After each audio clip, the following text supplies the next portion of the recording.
En la medida que me lo permitía mi ojo derecho, empecé a mandar cosas. Eh, un poco para que ustedes ya tengan material por los temas que van eligiendo, y otro por las dudas, por si yo no puedo sostener mucho la clase con la pantalla. ¿Qué anda, mal de la vista? Este, Perdone. sí, el ojo derecho es terrible. Me está saliendo, yo tengo una verruguita dentro del párpado Ujú. derecho y ahora me está saliendo algo debajo y me duele el ojo terriblemente. Y me llora, bueno. Y cuanto más pantalla uso, que es inevitable, por otro lado, peor. Así que bueno, ayer traté de no estar mucho frente a las pantallas, pero en algún momento tengo que ponerme a trabajar, así que hoy iba mechando una gotita, un ratito de enviar material. ¿Eh? Le Este, mandamos un mail el otro día, no estoy seguro si lo recibió. sí, Bien. sí, No sí, sé. lo recibí, lo recibí. Hoy Espero lo que no voy sea por a... eso lo de la vista entonces. No, no lo abrí, pero sí lo vi. Mañana ya tengo previsto abrir mails para ir viendo eso. Lo mismo que Fabricio, que hoy me mandó también un trabajo, así Hola, que, profe. hola, ¿cómo estás? Ténganme paciencia porque no estoy a pleno para poder leer y demás. Encima yo vivo leyendo libros en papel o bueno, en pantalla, así que para mí estar limitada con mis ojos es algo terrible, pero bueno, por ahora es así. ¿Qué va a ser? Bueno, gente, estuve recibiendo, ahí viene Rodrigo, ya varios proyectos de trabajo, así que los traté de ir respondiendo todos. No sé si, ahí viene Valeria. En todos los casos ustedes me dan los temas, pero siempre tiene que ir la fundamentación. Es a partir de eso que yo les respondo, si está bien o no, si está bien enfocado y demás, ¿sí?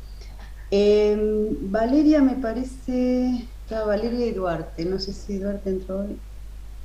No, todavía Duarte, no. profe, tenía turno para la vacuna, no le habrá llegado todavía. Ah, bueno, qué suerte, me alegro. Escúchame, Valeria, vos me mandaste que iban a hacer rock nacional en los 60. Hoy sacaste como 15.000 pesos, ¿no? Sí, Dentro de la bibliografía que yo les envié hoy, 50.000 pesos. tienen un montón de material. Está sí, la lo nueva vi. ola, los beats, 16. ahí tienen No, muchísimo. Y los que vayan a hacer 5 son música, 31 y 10 en son los años 41. 70 también, tienen el texto que yo subí hoy de Manzano, de Valeria Manzano, que, bueno, es bibliografía dentro de lo obligatorio, ¿no? Pero específicamente para ese tema de música. Música y tiene mucho que ver con los jóvenes, porque acá si ustedes van a justamente aunar esta fusión que hay en los años 60 del protagonismo juvenil y un aspecto cultural, como puede ser la música. Pero también les habla de la moda, por ejemplo. Se empiezan a usar los jeans como que les decían vaqueros, como parte de la moda juvenil, porque eso era para trabajar en el campo, ¿no? En el campo norteamericano, domando, potros y demás. No era algo citadino. Bueno, en los 60 comienzan a utilizarse y el nombre que le daban eran los vaqueros. ¿Eh? Claro, profesor, yo también Eh, una vez investigando sobre la prenda de G, también justamente leí justamente eso que era como te dicen, forma de trabajo. Recién ahora se empezó a usar para claro, salir ahora, pero antes no era para. no, era en la ciudad era impensado, ¿sabes? Para salir, eso era para el trabajo, sobre todo, de ahí el nombre de vaqueros, de trabajo en el campo para trabajo con ganado, inclusive que tiene que ser más resistente, inclusive. Sí, que, ojo, que tampoco era la Este, tela de jean que se ve hoy. no, era Era una era una lona lona. de algodón gruesa, linda. Sí, era una lona más, bueno, menos prelavada y con menos tratamiento textil, pero Carlos, ¿quién será? Que me pone Carlos. Buenas tardes, profe. Hoy es Carlitos Hola, Cordero, Fer. se me ocurre. Ah, puede ser. Puede ser, a ver. Ahí está entrando. Casusini también. Carlos, ¿sos Cordero? ¿Sos Carlos Cordero?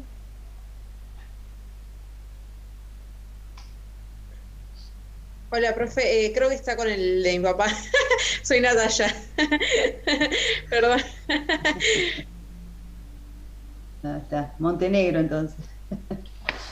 Sí, soy yo. Es que ayer se sí puso que teníamos a usar un el Carlos, Zoom. ¿viste? Sí, Tenemos un pero Carlos, justo por eso cuando dijo preguntaba. Carlos dije, puede ser que haya sido yo y Sí, entré con él. sos vos, mirá, siempre ese afán de despistarme que dije. Así que bueno, tienen, ese material es muy interesante sobre los años 60 y los jóvenes. Después también está la parte de música específica. Hay un capítulo, el texto es inmenso, todos los capítulos están fantásticos porque es el protagonismo de los jóvenes justamente. Y está, por ejemplo, la juventud y la militancia, se nos abre a nosotros de temas, ¿no? Específicamente de lo cultural, pero es maravilloso. Si en algún momento les interesa y lo quieren buscar y comprar y lo que fuere, ahí tienen los datos en el programa, y aparte está la tapa dentro de lo que yo les subí en Classroom, que eso se van haciendo su biblioteca. Respecto a eso, bueno, nosotros hicimos la fundamentación de un tema que después leímos que estaba ya un poco bastante usado. Entonces la fundamentación ahora, si se la mandamos por mail más tarde, porque justamente que en los 60 y tanto, ¿no? Que la moda, que la pintura, que la música, sí. Como nos enfocamos en la música, pero el por qué, ¿no? ¿Por qué la juventud se apoya en la música por el contexto social? Sí, igual los 60 no lo tengo tan trabajado, lo que están trabajando son los 70 en general. Sí, por eso cambiamos para los... En realidad decía música en la dictadura.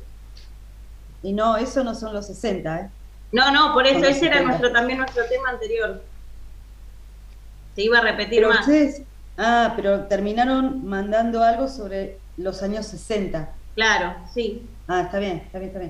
Bueno, en este trabajo van a encontrar, son como las raíces del rock nacional. Acompañado también, este texto de Valeria Manzano tiene una contextualización muy, muy interesante también, que les puede servir a todos inclusive, si trabajan esas etapas. Así que bueno, no dejen de mirarlos. Después lo que es Varela también trabaja mucho el tema de la imagen, la publicidad, los tratamientos y con las imágenes. De hecho el libro se llama La Guerra de las Imágenes, llegando hasta la Guerra de Malvinas. O sea, lo que ustedes tienen en la unidad 5 que yo les mandé tiene que ver con la etapa de dictadura, la publicidad, lo que estaba permitido y lo que no, ¿sí? Aquello que se quería transmitir a través de las imágenes, y un apartado especial para la Guerra de Malvinas, cómo se incentivaba también a través de la imagen, o se arengaba a la gente, a la sociedad, para que acompañara fervientemente la guerra, ¿no? Apoyándolo. Ahí viene Carlos Cordero, ahora sí. Así que bueno, tiene mucho material. Y cine, yo les envié también en otro tablón los videos sobre cine, para que ya lo tengan todo ustedes. O sea, yo no me quiero guardar ningún material para mí, quiero que esto lo tengan, lo puedan difundir, lo puedan ver, lo puedan usar para las prácticas, para dar clase, para lo que quieran, más allá de su trabajo específico para el examen, ¿sí? Entonces ahí van a encontrar la historia del cine, las primeras épocas, lo más antiguo. Van a encontrar el cine político, fundamentalmente es el cine que tiene que ver con la década del 60 también. Está entrando Cristian Gómez. Y un fragmento muy chiquito de La Hora de los Hornos, que uno de los directores fue Pino Solanas, que es el gran protagonista de este cine político de los años 60, en una época de dictadura, no la del 76, sino la anterior, el Longaniato, donde bueno, había mucha persecución y demás, también realizar cine era muy difícil. Y la función que el cine tenía, en este caso, que era como una herramienta más de militancia. ¿Se acuerdan que lo vimos en el arte pictórico, en el arte plástico, que también había artistas que consideraban que justamente la plástica también tenía que servir como una herramienta para despertar conciencias, de militancia, ¿sí? De difusión de ideas? Bueno, en el cine esto se hizo todavía más explícito, porque aparte, la diferencia que tiene con el arte plástico es que el cine tiene una gran difusión, una difusión mucho más amplia entre la sociedad y la población. Llega a lugares que, bueno, un artista plástico por ahí no, hay que ir a verlo, especialmente a un centro de cultura pictórico, ¿no? Ya sea una galería de arte, un museo, o en el caso de otros que por ahí estaban en la CGT, como hemos visto, pero el cine sí tiene una difusión muy, muy amplia, ¿sí? Entonces, tienen cine político, después tienen otro video que es el cine en dictadura, que creo que había, no sé si Carlos, ahora sí lo iba a trabajar, el cine durante la dictadura y la dictadura en el cine, que es una vez ya terminada esa dictadura, qué tratamiento tuvo ese tema hasta el día de hoy, la dictadura, ¿sí? Con distintas vertientes, ¿no? Podemos hablar de La noche de los lápices, la historia oficial, pero también de infancia clandestina, o temas sobre la época de la guerra de Malvinas, también hay muchísima cantidad de películas que se van siempre tomando unas a otras como base y van buscando nuevas aristas de investigación y de observación, ¿no? Temática. Así que bueno, en cuanto a cine tienen ya todo ahí. El jueves que viene lo vamos a trabajar, si estoy más entera con mi ojo, lo vamos a precisar un poco más, ¿sí? Tienen el material, la bibliografía también, lo único que está faltando que les suba es la bibliografía de la unidad 6, que es la de la historia más cercana.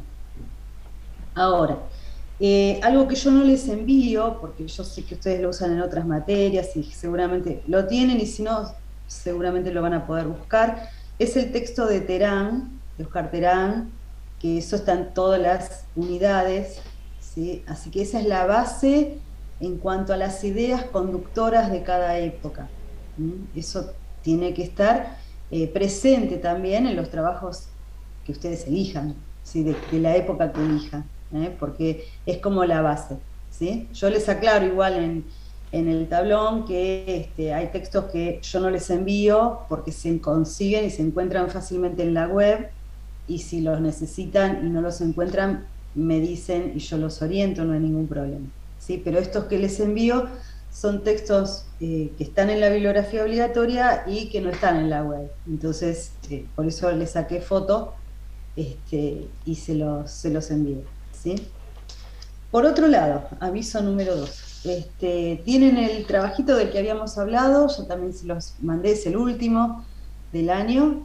Que tiene, por ser el último, y así para ver un poco la producción más cercana de cada uno, es individual, y es sobre la etapa del peronismo de la unidad número 4, y si bien se los recalco en el tablón, en el trabajo se los voy a decir ahora también, hay 2 actividades diferentes, con 2 textos distintos. Eligen una, no tienen que hacer las 2, es una de las 2.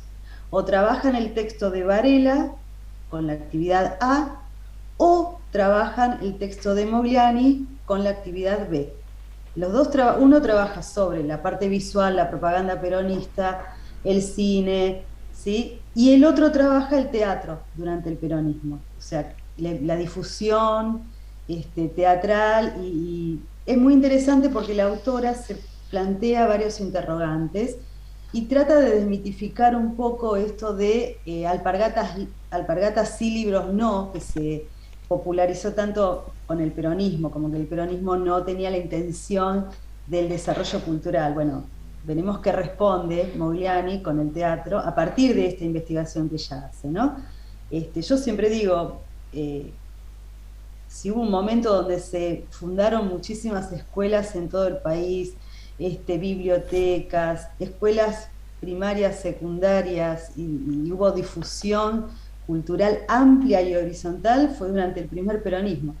Entonces esto que quedó, pero vieron que a veces se instala una idea y como muletilla se repite y en realidad después los hechos por ahí desmienten esa situación, ¿no? Entonces, alpargatas sí, libros no, veremos si... Esto es el leitmotiv del trabajo de Mogliani, que es sobre el teatro específicamente.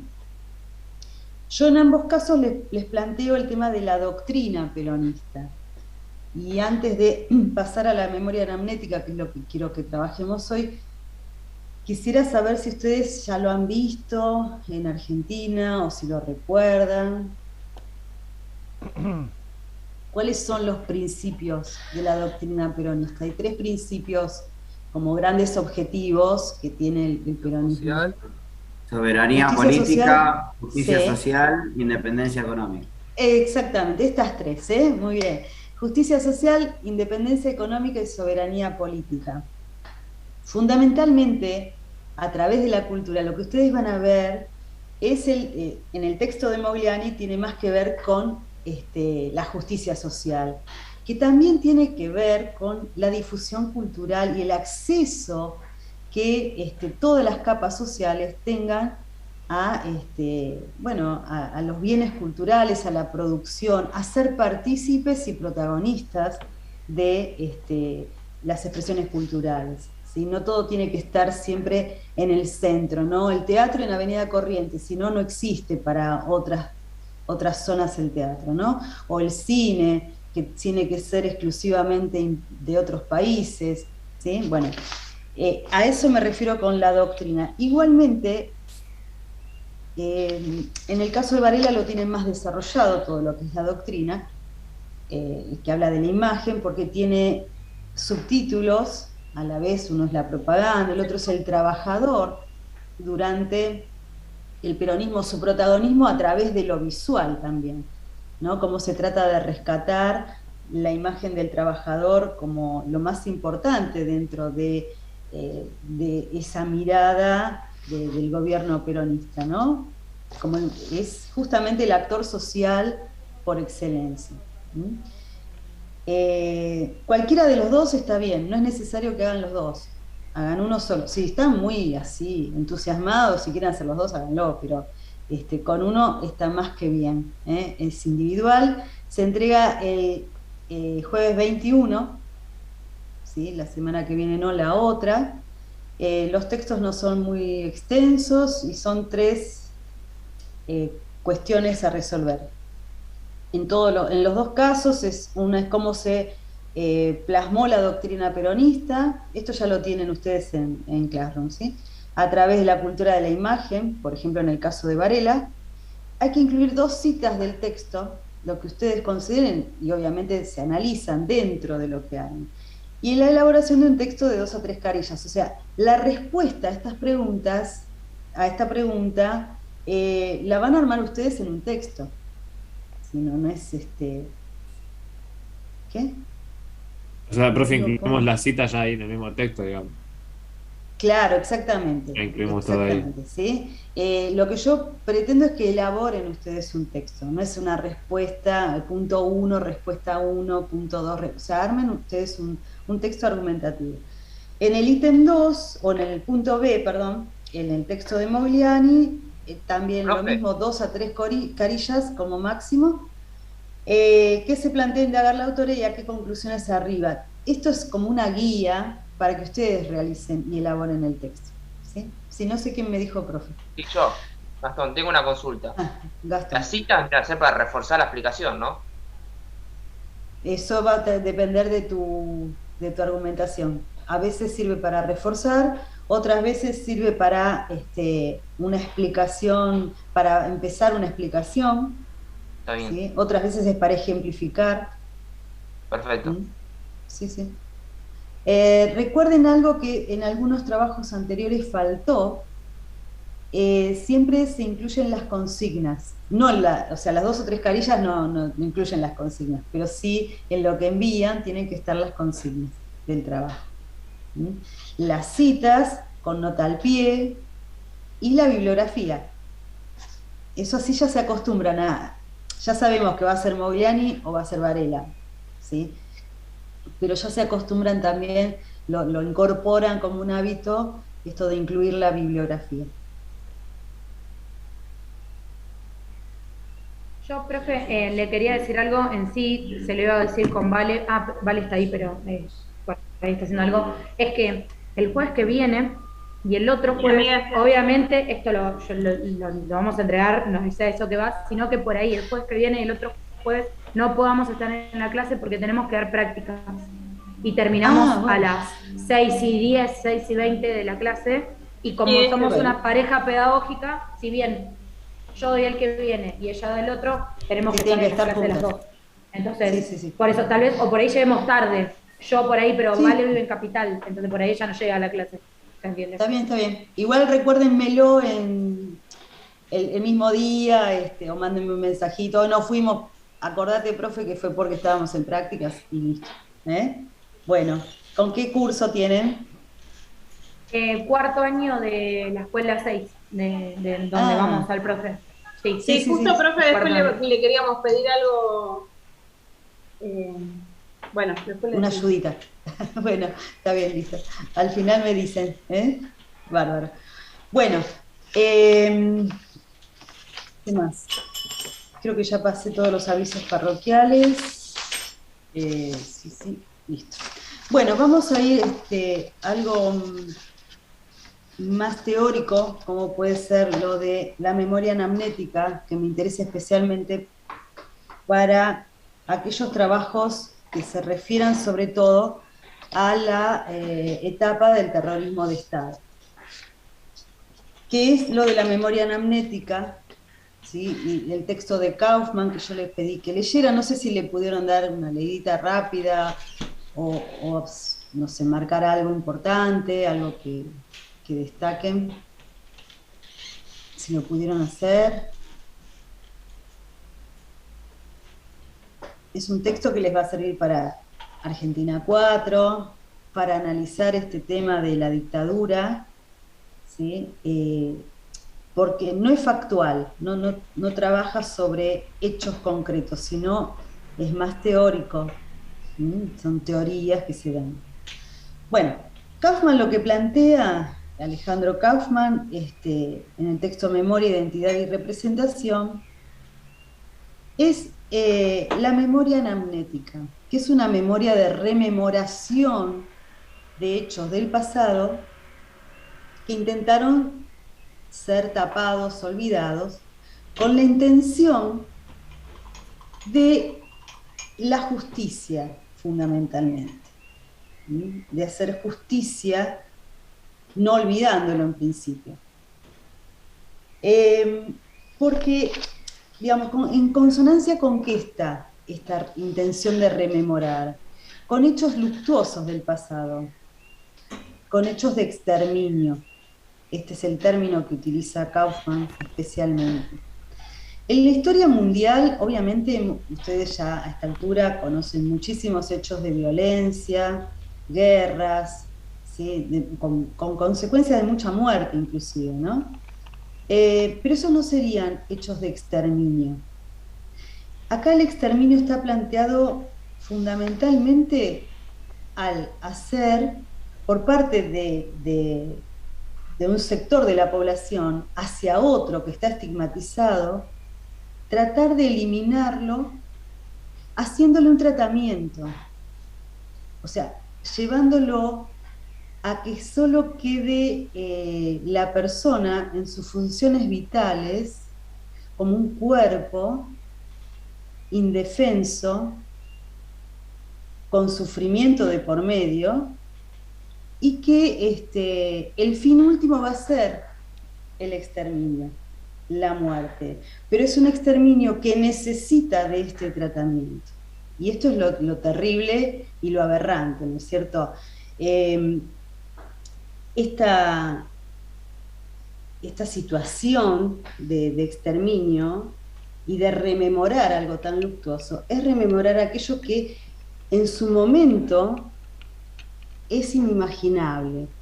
O sea, que haya habido, por ejemplo, un holocausto con el nazismo, fue algo que era inimaginable, era impensado que se pudiera llegar a ser semejante exterminio o genocidio planificado en cada una de sus partes.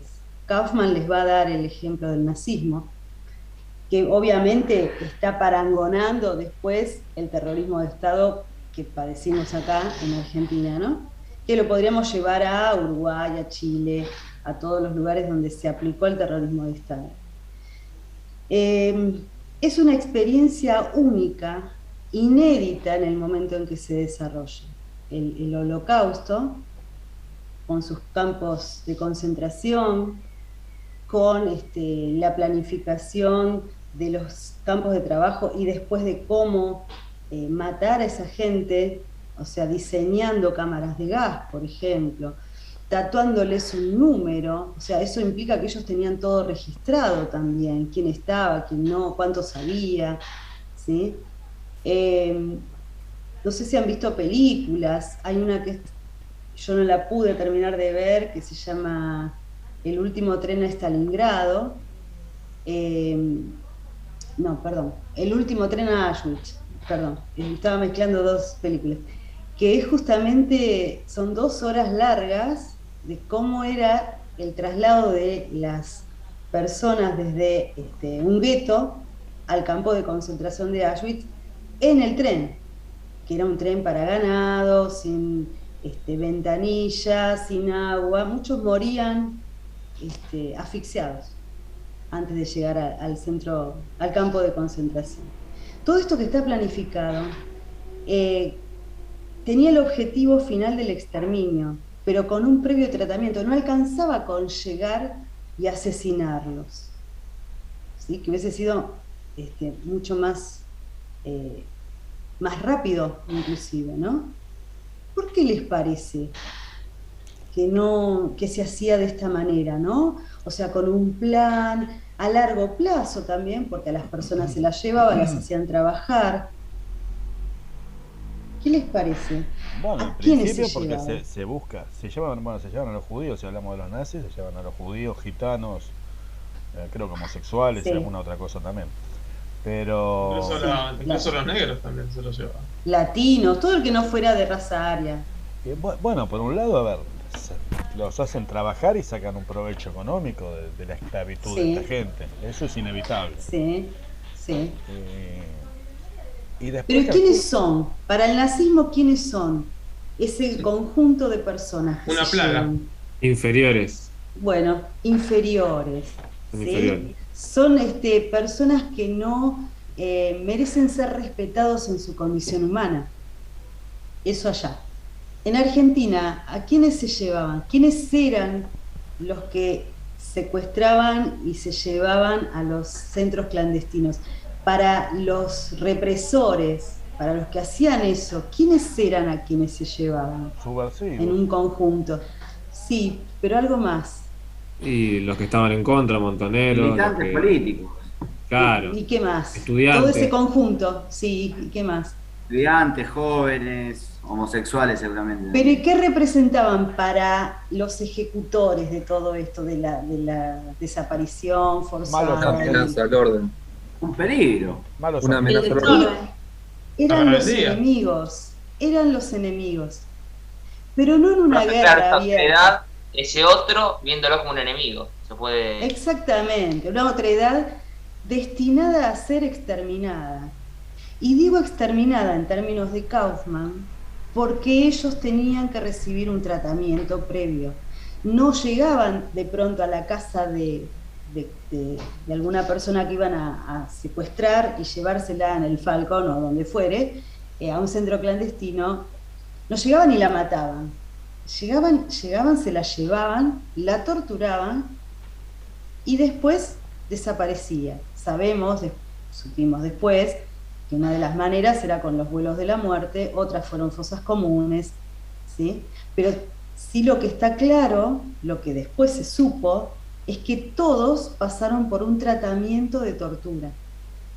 Por eso son la ESMA, Campo de Mayo, bueno, La Perla, todos los centros clandestinos eran centros clandestinos de detención y tortura y desaparición forzada. ¿Se acuerda del libro 1984? Sí. Que a Winston tampoco lo podían liquidar simplemente. Vas a amar al gran hermano antes que te maten, le dicen. Y efectivamente todo el tratamiento era para eso. El tratamiento que Kaufman marca, esperen que entró para la minuta y no solo tengo las listas. Un minuto, por favor. Acá el tratamiento es parte de ese exterminio. Por eso es distinto a una guerra, por eso es distinto a la violencia, solamente a la violencia. Actos de violencia en la historia hay infinidad. Guerras hubo un montón. El fin o el resultado final va a ser la muerte. Pero en el caso del exterminio o de la solución final, como le llamaron al genocidio realizado por el nazismo, era justamente este tratamiento, la despersonalización del prisionero. Llevar a la persona a que deje de considerarse como tal y que quede solo con las funciones vitales. Kaufman da un ejemplo, ahí dice, es como estar en terapia intensiva, ¿sí? Donde solo hay funciones vitales. Pero ¿qué ocurre? En este caso es conducido a esa situación por las fuerzas, en este caso en el nazismo por los nazis y acá por los militares que ejercieron el terrorismo de Estado. ¿Sí? Una de las cosas importantes o de las condiciones de esta solución final o de este tratamiento va a ser que tiene que ser ocultada o que fue ocultada y que es algo inimaginable por lo terrible, o sea que sea como imposible de creer, ¿sí? Si uno piensa en el tratamiento que recibían los prisioneros, los secuestrados en la ESMA, por ejemplo, las torturas que recibían, las torturas a mujeres embarazadas, a los chicos que han tenido también, a los hombres, o en el nazismo, en los campos de concentración, cómo eran tratados los prisioneros, es algo inimaginable. Y hay un punto esencial, que no es inhumano lo que hacían, era antihumano. Es algo que, esto que ejercen esta solución final, este tratamiento, es contra la especie, contra una parte de la especie humana. ¿Sí? Por eso se habla de antihumano, es más que inhumano. ¿Sí? El objetivo es el exterminio de una parte de la población, de la sociedad, estigmatizada por algún punto, o clasificada por algún ítem. Puede ser subversivo, judío, en el caso del nazismo, latino, pero todos podemos ser el otro. El peligro es que esa otredad no sea respetada en lo más básico, que es el derecho a la vida. Es que le digo una cosa, siempre me ha parecido que en realidad estas calificaciones pecan de ingenuas, ¿no? Cuando decimos inhumano, antihumano, es totalmente humano, no conozco otro bicho que sea capaz de hacer esas cosas. Creo que es totalmente inherente a la condición humana. No sé por qué no, es inhumano. Se llama antihumano en cuanto a que lo que intenta es destruir parte de su propia especie, en eso, no que que otra especie lo haría. Es otro análisis desde otro lugar, desde este lugar de cómo se atenta contra una parte de esa población, contra un congénere, ¿sí? El hecho de el hombre contra el hombre mismo, pero no en igualdad de condiciones. Una de las condiciones va a ser que el enemigo al que hay que exterminar esté totalmente indefenso. No es una guerra donde hay dos ejércitos, uno tendrá mejores armas que otro, pero son dos ejércitos. Acá lo que se buscaba era que ese enemigo esté totalmente desvalido, indefenso, y a partir de eso es el ataque con lo que Kaufman llama el tratamiento. ¿Por qué estamos dando tantas vueltas? Porque junto con esto Kaufman lo relaciona con esta frase del nunca más. El nunca más, lo que hay que evitar es justamente estos crímenes de lesa humanidad que se realizaron. Así son llamados, ¿no es cierto? Fíjense que los crímenes de guerra son crímenes de guerra, dentro de la guerra, dentro de algo que está blanqueado, planteado. Acá se habla de crímenes de lesa humanidad o contra la humanidad. ¿Sí? Y esto es lo que hace que vulnere a la especie humana. El ataque hacia un sector de esa sociedad. Acá está totalmente relacionado con los conceptos de la unidad número 1, ¿no? El tema de la otredad y cómo visibilizamos esa otredad y desde dónde. Bueno, en nuestra historia argentina tenemos esa otredad durante el año 76 al 83,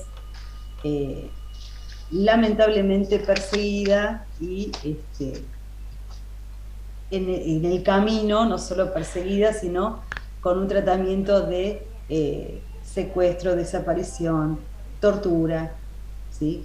Con el tiempo esto se empezó a conocer, empezaron a aparecer documentos y muchos testimonios, ¿sí? Un objetivo tanto del nazismo como del terrorismo de Estado es que esto quede oculto, que sea imposible de comprobar, por lo menos a corto plazo. Por eso la importancia de los testimonios de las personas que han atravesado esto. No sé si alguien alguna vez habrá visto algún sobreviviente de los campos de concentración de los nazis. ¿Alguien lo vio alguna vez? ¿Escucharon algún testimonio, película? Videos, sí, claramente. Bien, es muy importante porque es el registro en primera persona que se tiene de algo que se quiso ocultar. ¿Cómo se oculta? Bueno, destruyendo las pruebas. Una de las cosas que se va a ocultar, ¿qué es? El cuerpo del delito, el cuerpo de las víctimas. ¿Qué hacían los nazis con las víctimas? Los llevaban a cámaras de gas y después los metían en hornos y los cremaban.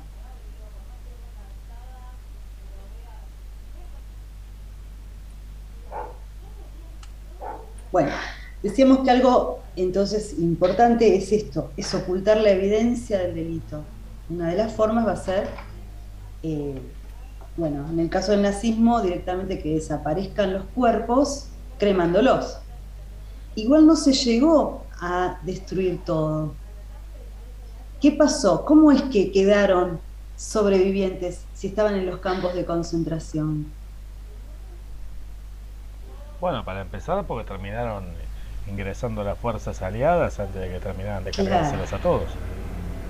Bien, ahí tenemos. Entonces, perdieron la guerra, ¿sí? Y una vez que avanzaban los ejércitos aliados, tanto de la zona oriental como de la zona occidental, o sea, los soviéticos y los norteamericanos, fundamentalmente, no llegaron a exterminar a todos, no daban abasto matando gente.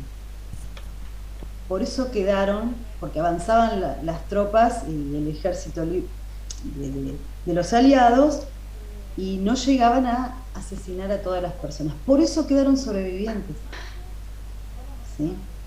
Pero la idea, ¿cuál era? Que desaparezca todo.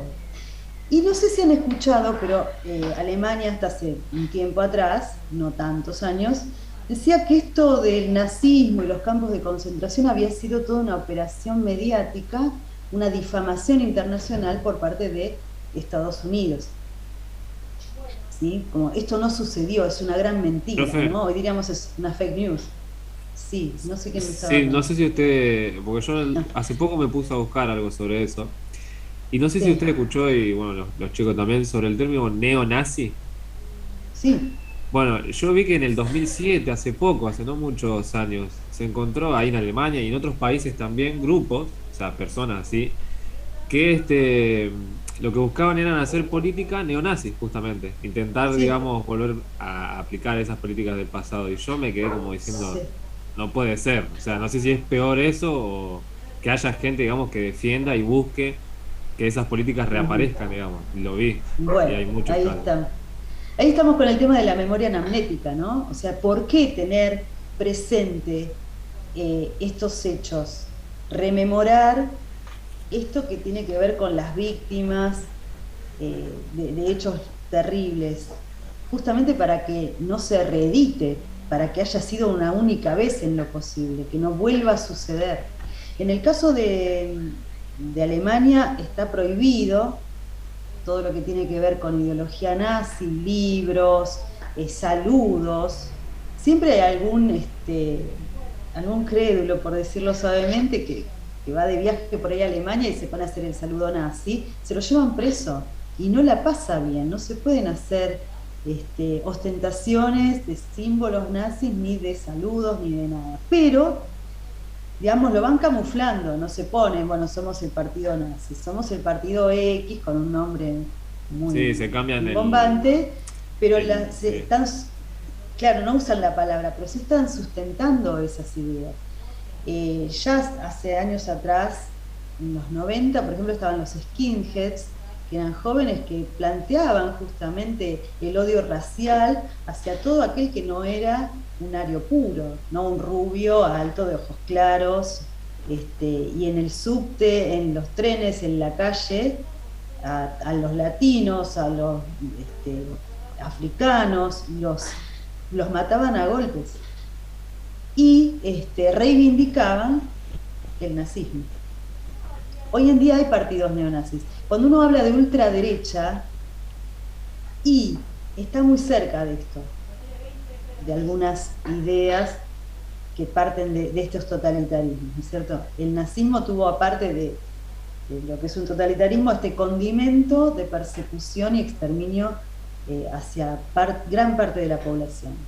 Yo no sé si ustedes se acuerdan, en primer año, que yo les comentaba, a partir de los grupos lingüísticos que aparecían y demás, que después del nazismo, la ONU se crea, y una de las cosas que establece la ONU es que no se habla más de razas humanas, sino de etnias, porque en nombre de la diferencia racial se había llegado a hacer un exterminio poblacional en Europa impresionante.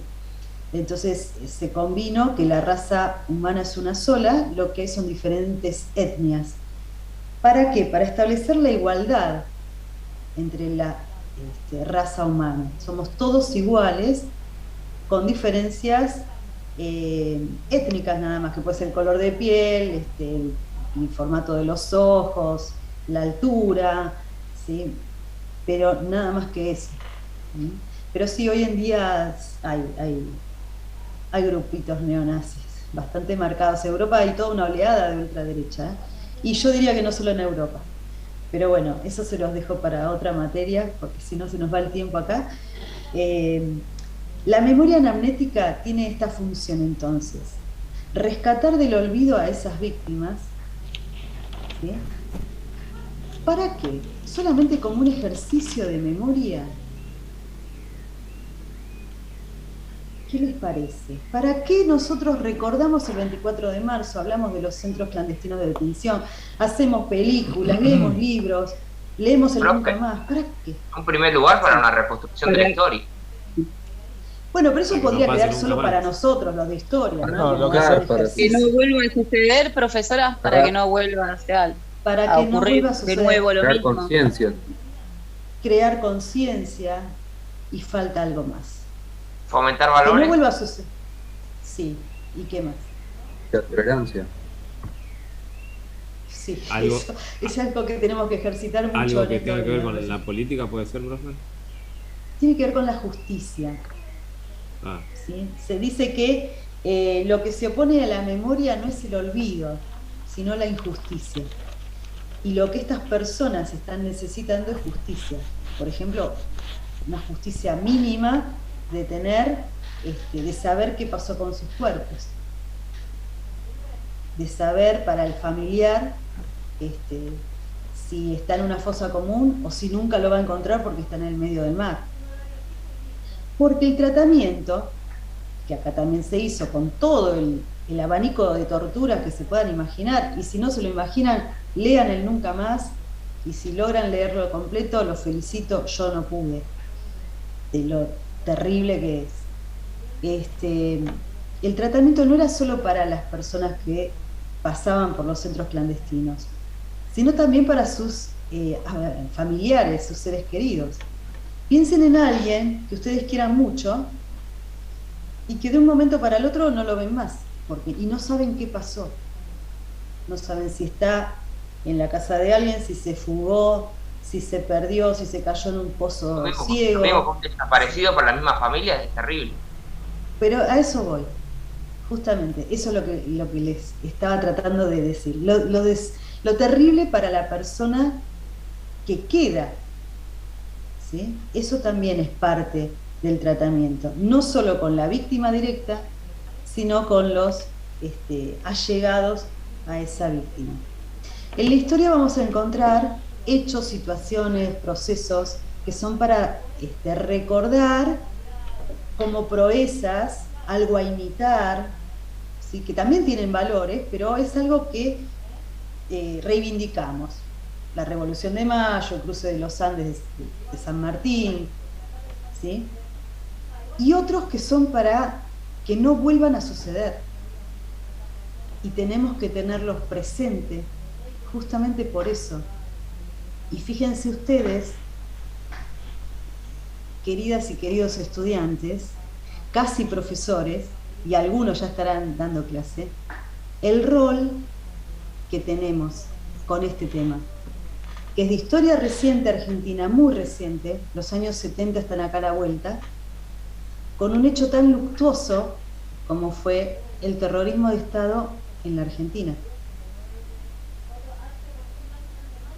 Es un terrorismo. ¿De dónde viene el concepto de terrorismo de Estado? O sea, ¿qué significa? ¿Qué es lo que ustedes entienden? Porque yo no les digo una dictadura más.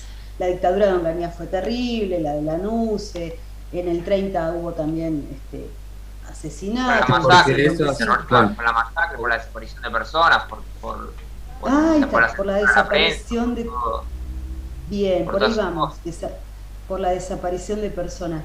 Por la violencia, sí, también, pero todas las dictaduras fueron violentas. Si ustedes hacen un rastreo de la historia argentina y sus dictaduras, van a empezar en el 30 y van a ver que a medida que llegamos a la última, se va incrementando en cada una de ellas más violencia. Es que hubo un plan, sistemático para eliminar a los tipos. Ahí está. Antes podían ser reacciones puntuales a acciones puntuales. Sí. Ese es un elemento, bien. Y uno más me falta. El terrorismo de Estado, quizás.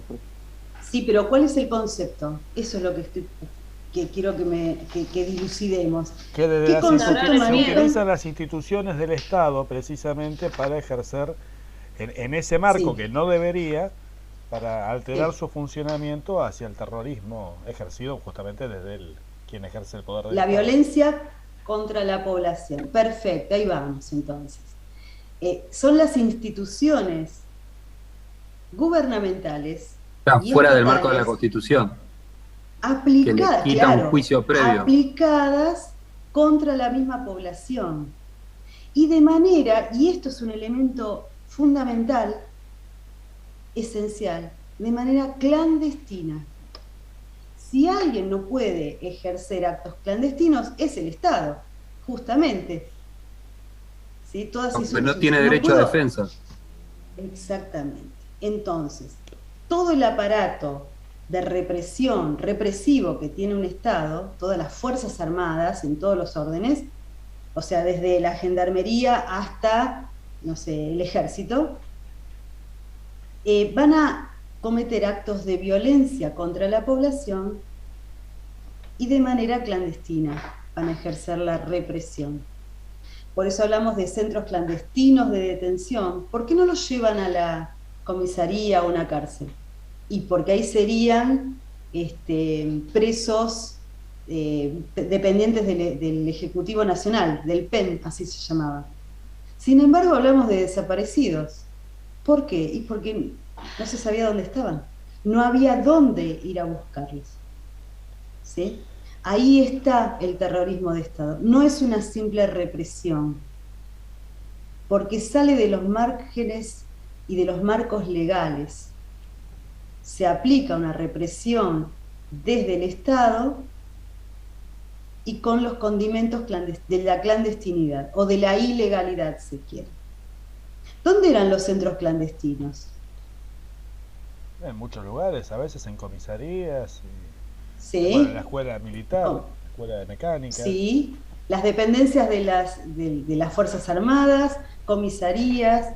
Acá en el Posadas, por ejemplo, no sé si conocen el Hospital Posadas, que está del otro lado de la estación de Ramos, un poco más allá. Allí en la casa del médico fue un centro clandestino de detención. En Morón hay uno, profe. En Morón, acá en San Justo tenemos la comisaría. Bueno, en Morón, depende de Morón, me parece, pero un poquito más está la mansión Seré.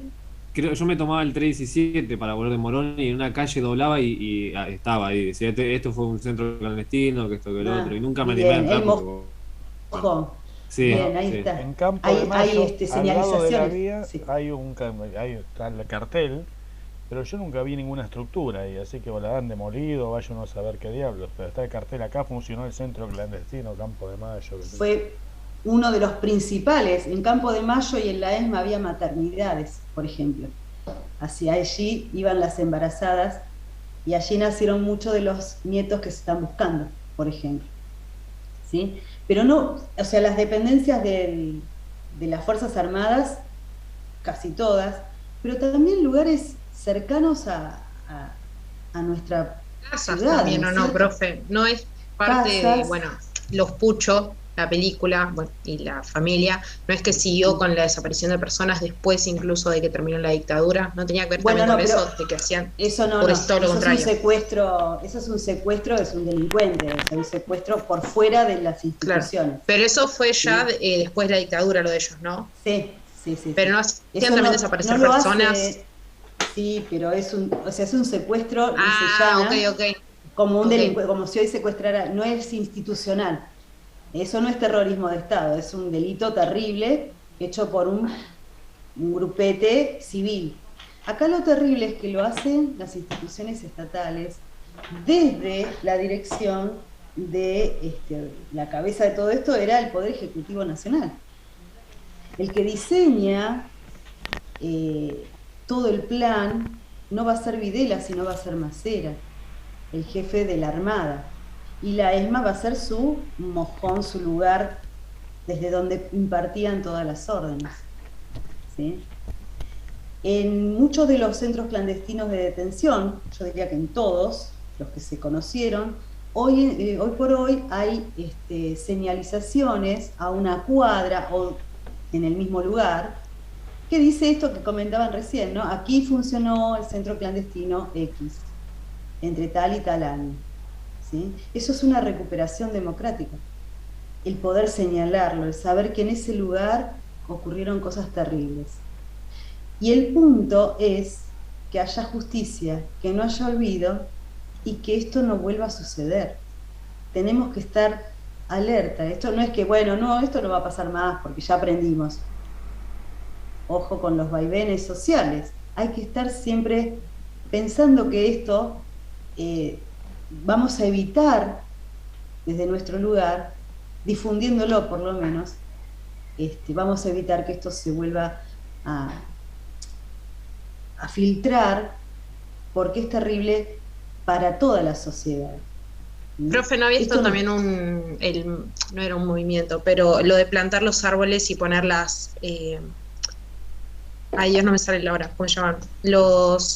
Claro, no son carteles, pero es donde fallecieron personas, donde fueron, por ejemplo, cuando yo voy a la cancha, en la vereda del estadio de Racing, tenés no es un cartel, pero no me acuerdo cómo se llama.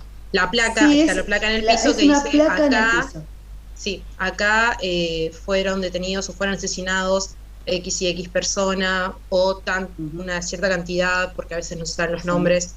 Había un movimiento, no sé si la palabra es movimiento igual, pero hace un par de años ya que se hace esto, ¿no? De poder plantar también los árboles con las abuelas de Plaza de Mayo en reconocimiento por las personas desaparecidas. Para que se sepa dónde, no porque vos vas por la calle y es... Sí, es siniestro, es siniestro. No solo es con abuelas, con madres, sino también todas las asociaciones de familiares de víctimas del terrorismo de Estado, hasta hijos, por ejemplo.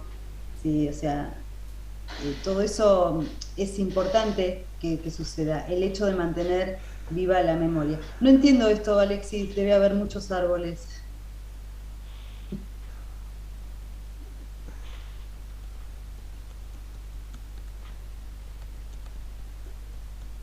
Está el libro también de Alicia Barbieri, qué gracioso.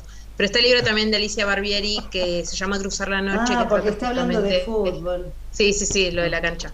Que trata justamente sobre eso, de una chica que descubre que el papá es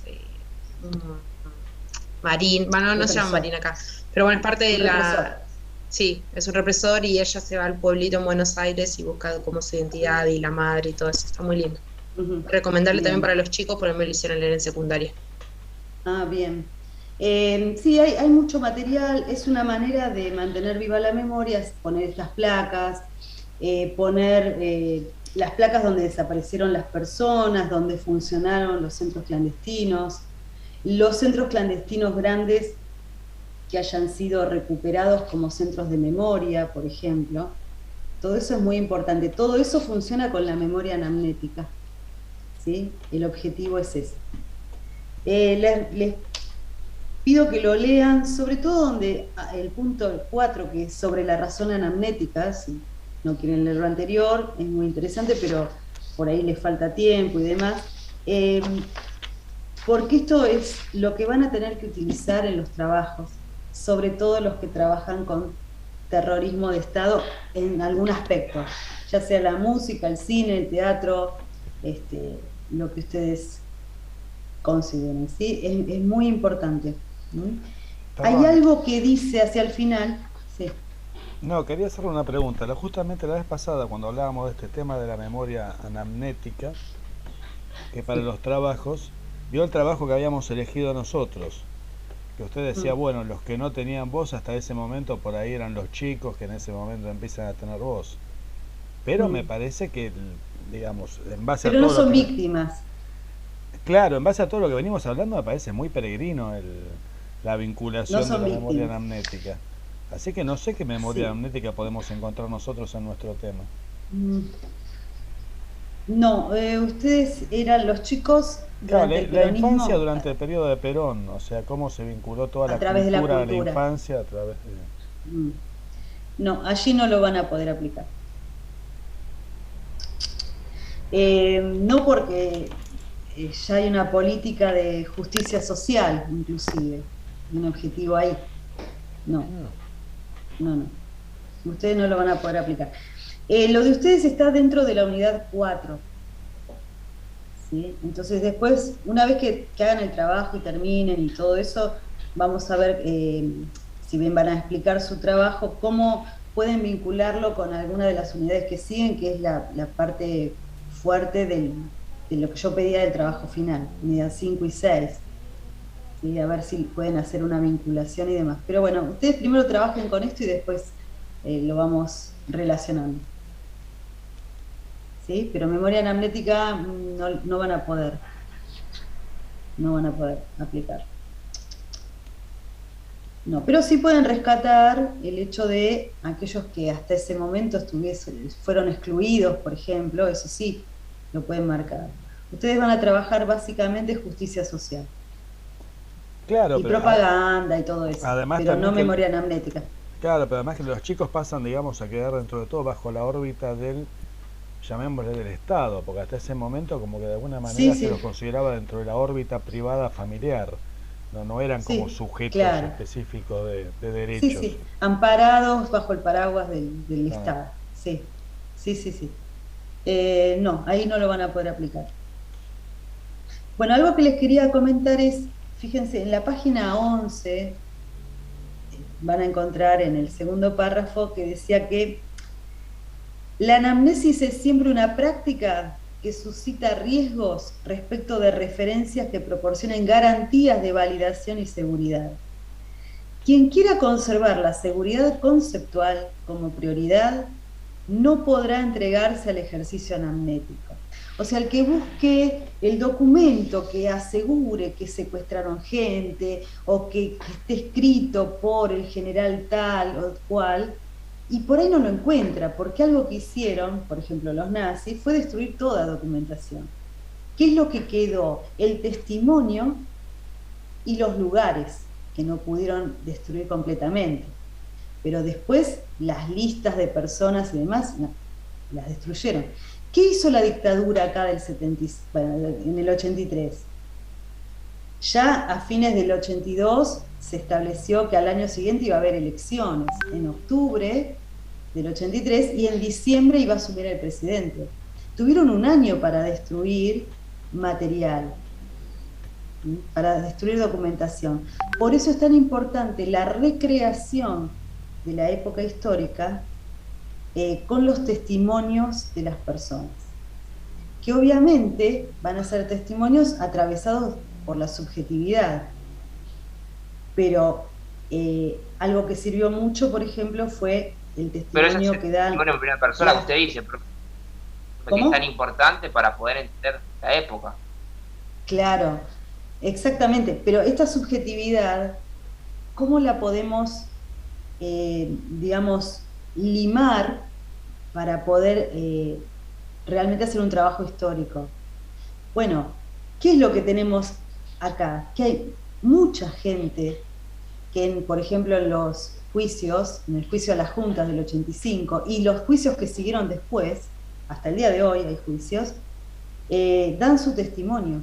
Las coincidencias.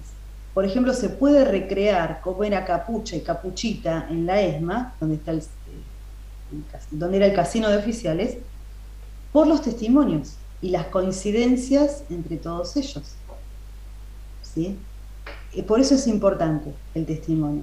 Por eso hay una rama dentro de la historiografía. Algunos consideran que no es una escuela historiográfica, otros que sí, otros que es un método, dicen nada más, que es la historia oral y la historia reciente. ¿Sí? Hasta hace 50 años atrás se creía que para que algo fuera histórico y se pudiera analizar, tenían que pasar entre 50 y 70 años. ¿Por qué nos surge a nosotros? ¿Por qué es urgente rastrear esta época? Porque tenemos que tenerla presente para que no vuelva a pasar. De ahí la importancia de la historia reciente.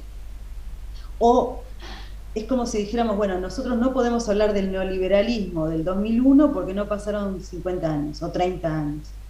Sí, porque es importante para nuestro presente ese 2001. Entendernos en el hoy muchas veces parte desde ese pasado. ¿Sí? Bueno, la cultura va a estar atravesada también.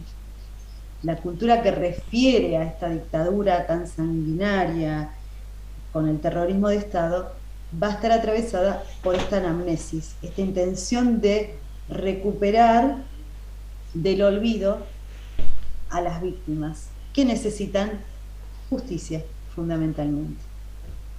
¿Sí? Y ahí tenemos una cantidad de películas, libros, como comentaba Natalia, poemas, canciones, series televisivas, ¿sí? Teatro por la Identidad, por ejemplo, TV por la Identidad, que fue un ciclo maravilloso, si lo pueden encontrar en YouTube, búsquenlo, TV por la Identidad. ¿Por qué la necesidad de recrearlo? Porque tenemos que darnos respuestas por qué se hizo, cómo se hizo, qué pasó con las personas. Las abuelas buscan a sus nietos, todavía faltan un montón. O sea que es una historia que no está cerrada. No es como estudiar la Edad Media, que bueno, digamos que lo que nos puede afectar directamente en el presente es más laxo, ¿no? Está más distante. Pero la historia reciente no está cerrada, no está, digamos, terminada en su hacer. La vamos haciendo porque siempre van surgiendo preguntas con respecto a ese pasado. Bueno, nuestras preguntas van a ser desde el punto de vista cultural. Yo me metí un poco con historiografía, pero tiene que ver con el costado cultural. ¿Qué respuestas nos dan las películas, los libros, ¿sí? Las imágenes sobre esta etapa en relación con la memoria anamnética? Eso es lo que quiero que ustedes busquen en sus trabajos, los que se dediquen ya sea al terrorismo de Estado particularmente, a un aspecto en particular. No sé si alguien trabaja en centros clandestinos de detención, la importancia de que sean centros de memoria hoy en día, hoy son centros culturales y de memoria, no es porque sí, tiene un objetivo. Y esto, el rescate de esa memoria anamnética, el rescate de esos centros clandestinos de detención, también es una política de Estado, es un proyecto de Estado. Cuando tenemos neoliberalismo, al neoliberalismo no le gusta la historia, no le gusta el pasado, ¿sí? Si pudiese borrar todas las materias humanísticas y sociales lo haría, ¿sí? Pero la historia particularmente los incomoda. Bueno, ¿cuándo se volvió a bucear en los juicios que se están haciendo? Bueno, cuando desde el Estado se reivindicó una etapa para que no sea olvidada. Bueno, hasta acá llegamos, les pido que lo lean, porque les va a servir para analizar lo fáctico también en otras materias.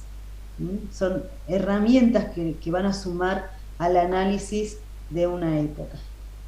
Y para la parte de historia de la cultura es esencial. Se lo quería explicar yo porque Kaufman no es difícil, pero bueno, a veces tiene algunos elementos un poco complicados, que parecen complicados, pero no lo son tantos. Por eso quería especialmente dedicarle la clase de hoy a esto. Bueno, la clase que viene, si mi ojo me lo permite, iremos con el cine. Igual tienen todo ya, todo el material visual para ver. Aprovéchenlo. Las primeras son muy interesantes porque están en blanco y negro, porque bueno, todavía es cine mudo, las primeras imágenes y demás. Pero si ustedes van a trabajar cine, ya vayan directamente también a su tema específico. Bueno, gente, nos vemos la semana que viene. Buen feriado largo, que gane Argentina hoy. Si pueden ya ir haciendo la fundamentación, envíenmela. Si tienen dudas con los temas, yo les voy a mandar por el Classroom una serie de temas para los que todavía no saben bien para dónde rumbear con sus trabajos, posibles, que por ahí no se habían imaginado y que los pueden hacer, ¿sí? Y creo que Valeria me quería preguntar algo. Así que bueno, el resto ya los libero. Nos vemos, buenas Chao, profe, nos vemos. Chao, profe, gracias. Chao, chao. Vale, ¿qué me querías preguntar? No, que nosotros con Ayer damos la